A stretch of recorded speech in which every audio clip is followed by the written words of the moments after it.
Sagutin natin yung question ni Mami kasi talagang mukhang nag-worry po siya. Ma'am, bakit po kaya ganon? Lagi ako nalalabasan ng tubig na nababasa ang short ko, 7 months pa lang ako, hindi naman ihik, usa lang nalabas.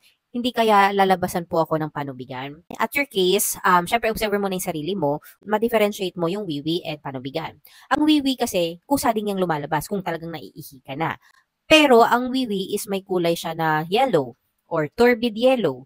Ang panubigan naman is clear lang. Ang panubigan po is odorless, walang amoy. Sometimes malansa pero panubigan pa rin iyon. Ang ihi mapanghe. I hope kaya mo siyang i-differentiate. Pwede mong amuyin yung lumalabas sa'yo na tubig. Kung ito ba ay walang amoy or ito ba ay mapanghe. Better talaga is magpa-check up ka sa OB kasi 7 months ka pa lang.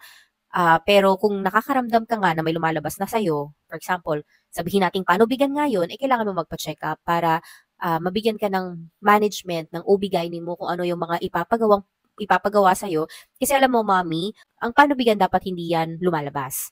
Lalo na kung hindi mo pa kabuanan. Pwedeng maubos yan paunti-unti as time goes by. Kasi hindi pwedeng maubusan ng tubig or panubigan si baby sa loob dahil delikado po yun, magkakaroon siya ng fetal distress. So better, pa-check up ka agad kay OB kung feeling mo talaga if panubigan yon.